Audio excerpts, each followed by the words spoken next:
ஓம் Sri Sairam. December 17, 2025 சுவாமி வழங்கும் இன்றைய அருளமுதம். அகங்காரத்தால் சிதைந்துவிட்ட ஓர் இதயத்தில்தான் உயர்ந்தவர் தாழ்ந்தவர் என்ற கருத்துக்கள் எழும்.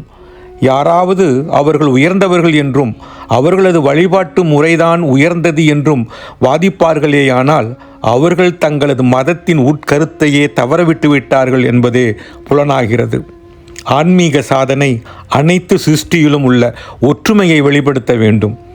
உங்களை நீங்களே இதை கேட்டுக்கொள்ளுங்கள். பஜனை அல்லது தியானத்திலிருந்து நீங்கள் எழும்போது நீங்கள் ஒவ்வொருவரையும் தெய்வீகம் நிறைந்தவர்களாக தெளிவாக பார்க்கிறீர்களா? நீங்கள் அதிகமாக நேசித்து குறைவாக பேசி அதிக ஆத்மார்த்தமாக பிறருக்கு சேவை செய்கிறீர்களா?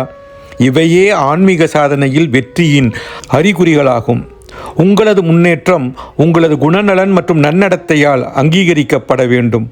ஒரு பாறை கூட வெயில், மழை, வெப்பம் மற்றும் குளிர்ச்சி ஆகியவற்றின் தாக்கத்தால் களிமண்ணாக கரைந்து ஒரு மரத்திற்கு உணவாக ஆகிவிடுகிறது.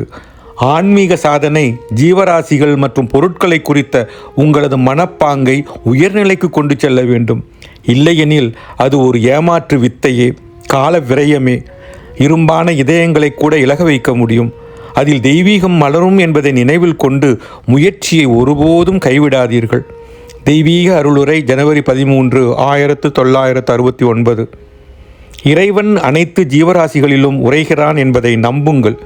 சத்தியம், சிவம் மற்றும் சுந்தரத்தை பரப்பும் வார்த்தைகளையே பேசுங்கள் என்கிறார் பகவான் ஸ்ரீ சத்திய சாயி பாபா. ஓம் ஸ்ரீ சாய்ராம். ஓம் ஸ்ரீ சாய்ராம். ஓம் ஸ்ரீ சாய்ராம்.